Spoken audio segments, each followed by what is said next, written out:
respond to that accordingly. And if you need any help with things or if you have questions, you can ask Sebastian along the way and he's happy to help you.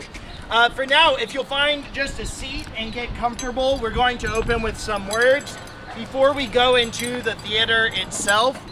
But first, I want to see a show of hands. Who has been to the Alameda Theater before? Raise your hand. Good. So a lot of you have been here. Today's tour is a tour without stairs, and so we have really done quite a bit to bring the full tour to you here on the ground floor of the theater, and I'm really excited to have this experience with you. Also, this is the first time we've done the tour like this, so if there's any bumps in the road, just be patient with us, and we'd appreciate that. My name's Brent, and I am the owner of Amigo Walking Tours. Most of our tours are through downtown San Antonio, and there's no set price. People tip whatever amount they think is appropriate for the tour of downtown, and so that is a normal activity that we've brought to the city since 2018.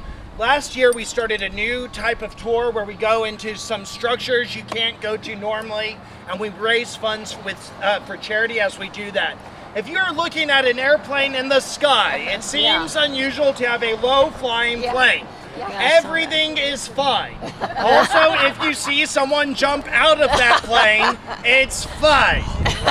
There is the Chaparral Festival taking place in Hemisphere, and part of the festival is someone jumping out of a plane and doing a precision parachuting into Hemisphere Park today. Yes. You see a parachute, it's just another day downtown. It's good. So that's so low. There you go. So Anytime I see all eyes leave me, I think I better figure out what we're looking at. So there we have a plane circling in the sky and everything's good, y'all. Listen, our tour today is an hour and a half. There will not be restrooms on the tour.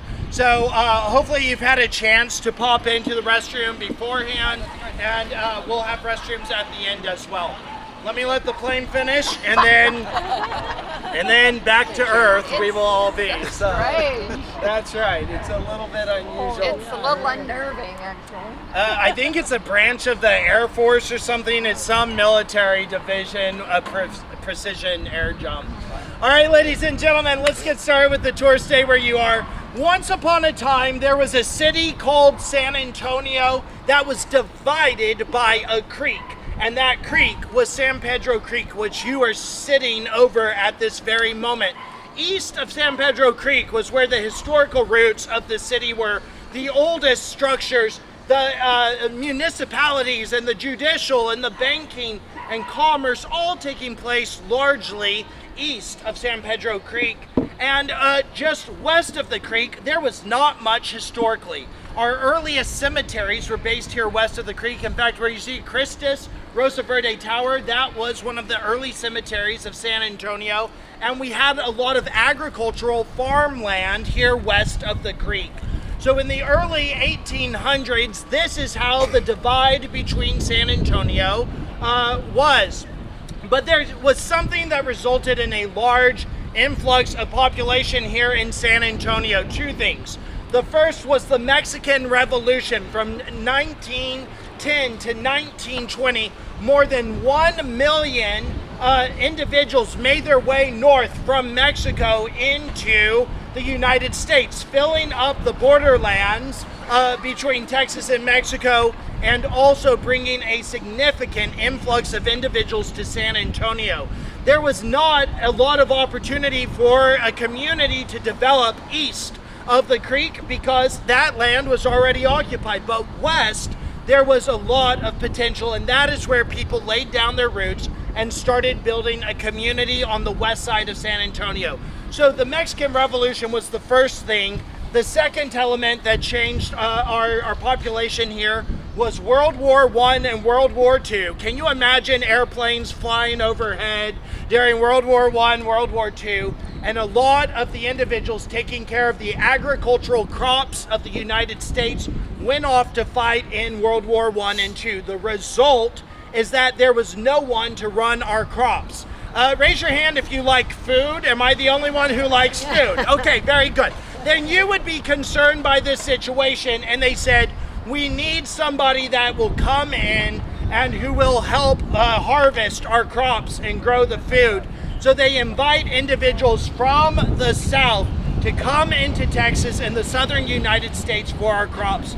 The result is this. Listen, as of 1947, the population of San Antonio was 253,840 people, of whom 50% spoke Spanish, half of the population of San Antonio.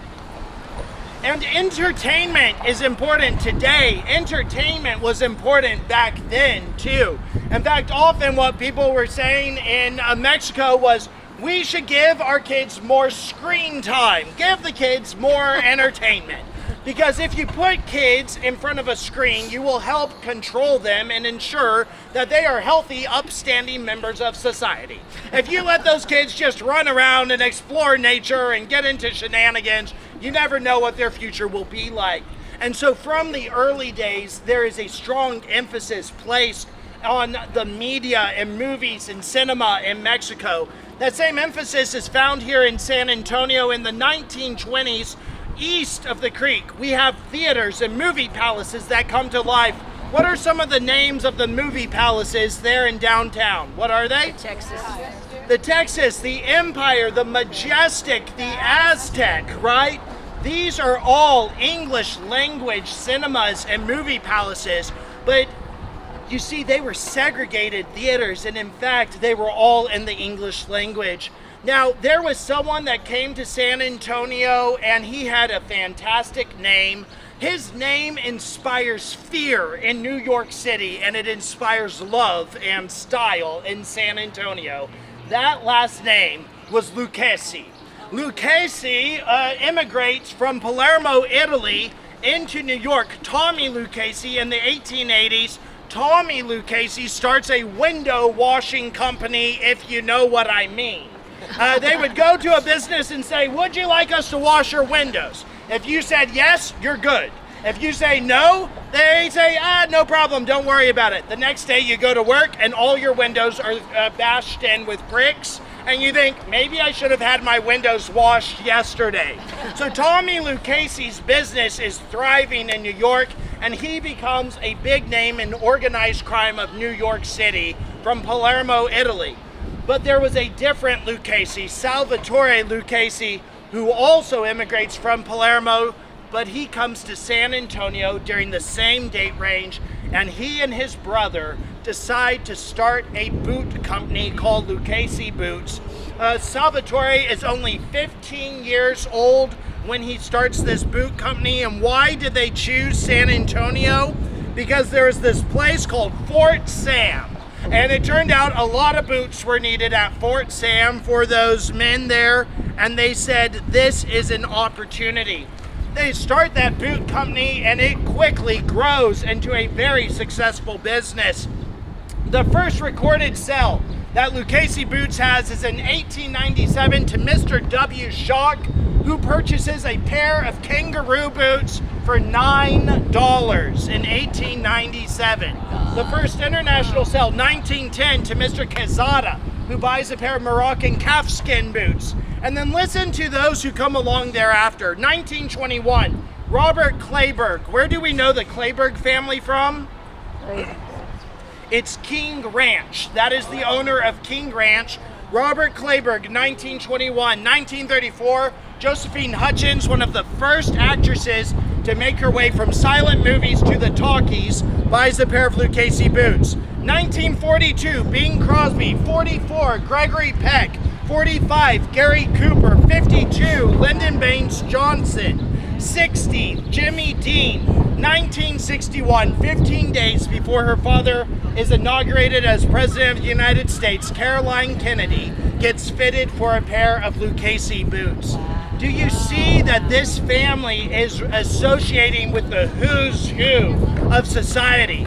And as that boot company is taking off, Salvatore purchases a business called the Red Wing. It's over here on the west side, and it has a projector and some cinema equipment. And Salvatore says to his son, Gaetano, listen, we call him Tano. Y'all say Tano?